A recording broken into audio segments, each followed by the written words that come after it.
रमजान मुबारक हो। रमजान की बरकतें आपको और तेलुगुदेशम हुकूमत को नसीब हो। చాలా సంతోషం। ఇది నా అదృష్టంగా నేను భావిస్తున్నా।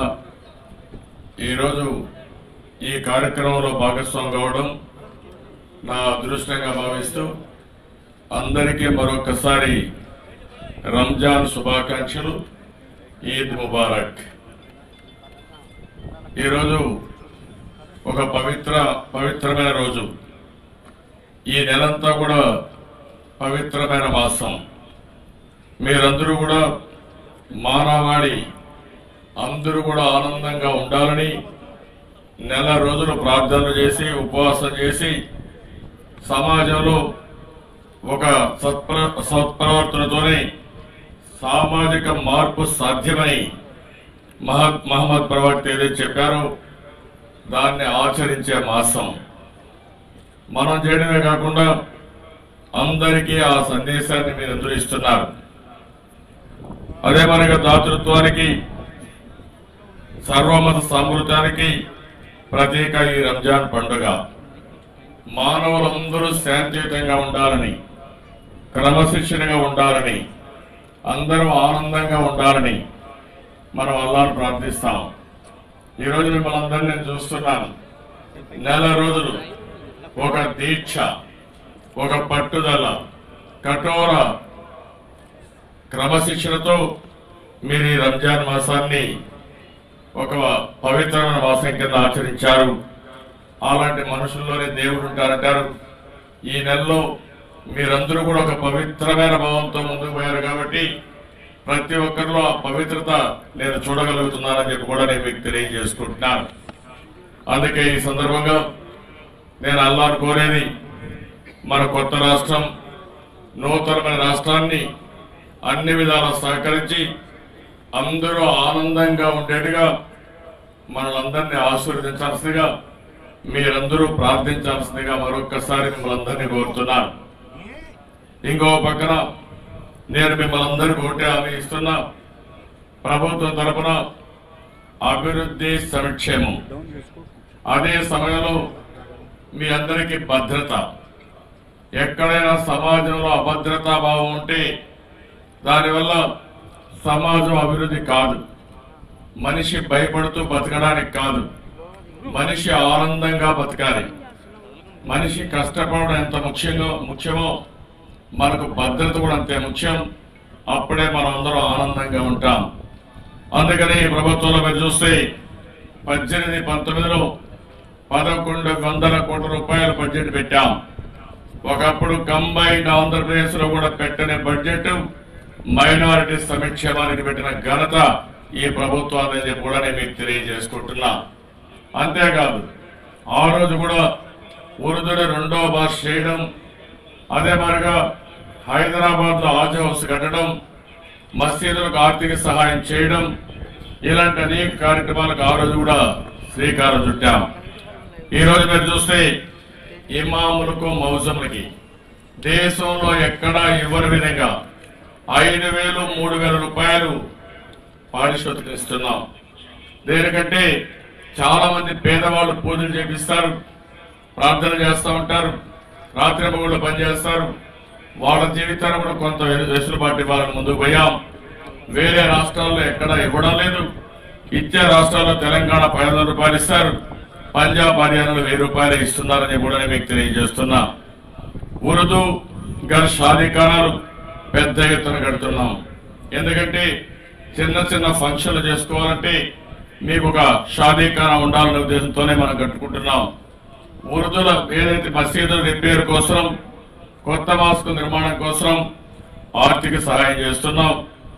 అదే మరి ఈ మంత్రం పండుగ బాగా చేసుకోవాలని రంజాన్ తోఫా కూడా ఇచ్చాం। 12 లక్షల మందికి ఇచ్చాం, 65 కోట్లు ఖర్చు పెట్టాం।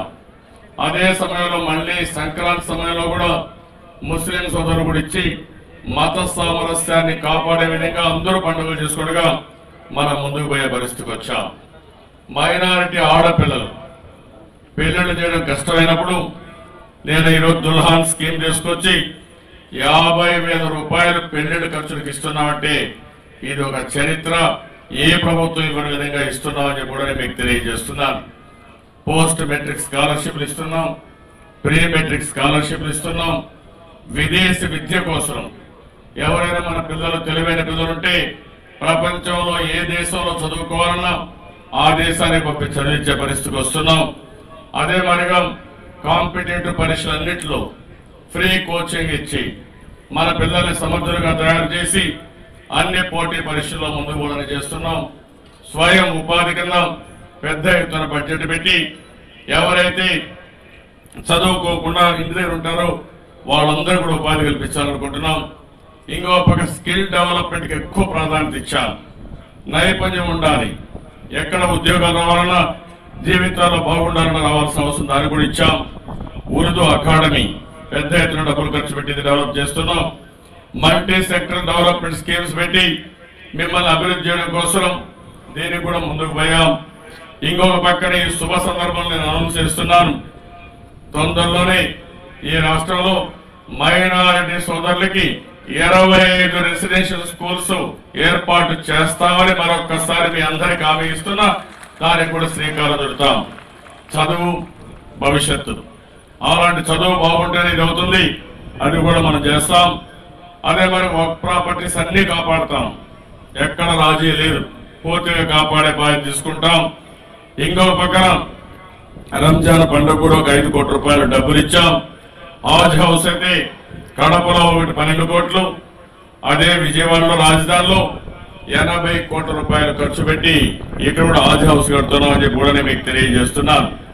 రాబోయే రోజుల్లో ఎంబార్కేషన్ పాయింట్ విజయవాడ నుంచి మీరు రాజయాత్రకు పోయే అవకాశం వస్తుంది. ఇలాంటివన్నీ కూడా మనం పెద్ద ఎత్తున చేస్తున్నాం. ఇంకో పక్కన మీరు ఒకసారి చూస్తే వర్క్ బోర్డ్ చైర్మన్ గా జలీల్ ఖాన్ వేసుకున్నాం. Haj house committee Moin Ahmed వేసుకున్నాం. మైనారిటీ ఫైనాన్స్ కార్పొరేషన్ ని ఏదైతే వేసాం, నాగుల్ మీరాని పోలీస్ హౌసింగ్ కార్పొరేషన్ చైర్మన్ గా చేసుకున్నాం. మైనారిటీ కమిషన్ ని జియావుద్దీన్ వేసుకున్నాం. ఉర్దూ అకాడమీకి నౌమాన్ని మనం పోస్ట్ చేసుకునే పరిస్థితికి వచ్చాం. ఇంకో పక్క ఉర్దూ యూనివర్సిటీ ఏర్పాటు చేసుకున్నాం. ఒకప్పుడు నేను హైదరాబాద్ లో ఉర్దూ యూనివర్సిటీ ఏర్పాటు చేశాను. మళ్ళీ ఈరోజు కర్నూలులో ఉర్దూ యూనివర్సిటీ ఏర్పాటు చేస్తున్నాం అని చెప్పి కూడా మీకు తెలియజేస్తున్నా. ఇంకో పక్కన మీరు చూస్తే వర్క్ ట్రిబ్యునల్ కూడా తొందరగా వస్తుంది. ఇవన్నీ కూడా ప్రీ మెట్రిక్ స్కాలర్షిప్ల కోసం 1,41,00,000 మందికి 30 కోట్లు ఇస్తున్నా అని చెప్పి కూడా మీకు తెలియజేస్తున్నా. ఇవి కాకుండా నేను ఒకటే మీ అందరికీ హామీ ఇస్తున్నాను. మొన్న ఢిల్లీలో మీరు చూస్తే త్రిపుల్ తలాక్ విషయంలో ఏదైతే త్రిపుల్ తలాక్ పెట్టిన తర్వాత ఎవరైతే ముస్లిమ్స్ ఉన్నారో వాళ్ళని ప్రాసిక్యూట్ చేస్తాం, అరెస్ట్ చేస్తాం అన్నప్పుడు మొట్టమొదటిసారిగా దేశంలోనే గడవ విప్పింది నేనే. దాన్ని అపోజ్ చేశానని చెప్పి కూడా నేను మీకు తెలియజేస్తున్నా.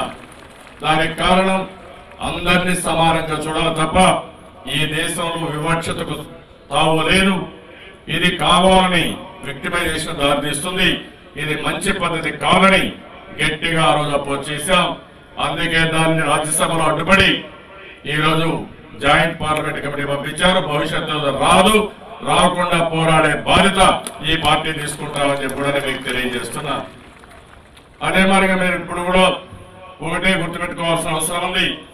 మత సామరస్యాన్ని కాపాడిన దాంట్లో తెలుగుదేశం ప్రభుత్వం ఎప్పుడూ మొదటి ప్లేస్ లో ఉంటాం. ఎక్కడ ఆ రోజు కంబైన్డ్ ఆంధ్రప్రదేశ్ లో కానీ ఈ రోజు కానీ మీకు హామీ ఇస్తున్నాను. నేను వ్యక్తిగతంగా ప్రభుత్వ పరంగా పార్టీ పరంగా హామీ ఇస్తున్నా. మత సామరస్యాన్ని కాపాడుతాం. అన్ని మతాలకు ఇక్కడ భద్రత ఉంటుంది. ముస్లిం సోదరులకి అభద్రతా భావమే అవసరం లేదు. మీకు పూర్తిగా భద్రత కల్పించే బాధ్యత నేను తీసుకుంటానని మరొక్కసారి మీ అందరికీ హామీ ఇస్తున్నాను. మీ అభివృద్ధి కూడా అన్ని విధాలు నేను ముందుకెళ్తాను. ఎందుకంటే మైనారిటీ సోదరులు, మైనారిటీస్ లో ఎక్కువగా ముస్లింలలో చాలా పేదరికం ఉంది. చదువు విషయంలో కూడా తక్కువ చదువుకున్నారు. అదే మరి ఆస్తులు కూడా తక్కువ ఉన్నాయి. అందుకని నేను ఆలోచించింది అన్ని విధాల బడ్జెట్ పెట్టడమే కాకుండా మన పిల్లల్ని బాగా చదివిస్తూ అన్ని విధాల మీరు అభివృద్ధిలో ముందుకు పోవడానికి, అదే మరి పేదరికాన్ని పూర్తిగా నిర్మూలించడానికి నేను పూర్తిగా మీకు అండగా ఉంటానని మరొక్కసారి తెలియజేసుకుంటూ, ఈ శుభ సందర్భంలో మరొక్కసారి మనలందరినీ చల్లగా చూడాలని అల్లాహ్ని ప్రార్థిస్తూ, మీరందరూ కూడా ఈ రాష్ట్రం చల్లగా ఉండాలని మీరందరూ ప్రార్థన చేయాల్సిందిగా మరొక్కసారి మిమ్మల్ని అందరూ కోరుకుంటూ, మరొక్కసారి అందరికీ ఈద్ ముబారక్. అదే మరిగా చాలా సంతోషం, మనస్ఫూర్తిగా అభినందనలు.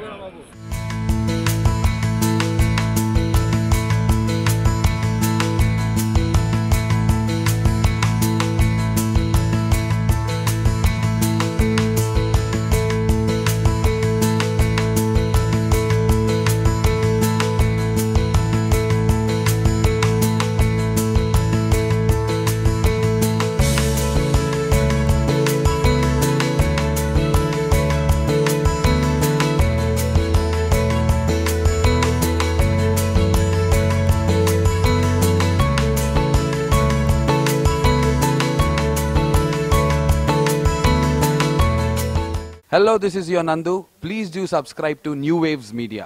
ఇలాంటి మరిన్ని మంచి వీడియోలు కావాలని కోరుకుంటున్నారా? అయితే పక్కనే ఉన్న గంట సింబల్ను క్లిక్ చేయండి. అలాగే సబ్స్క్రైబ్ చేయండి.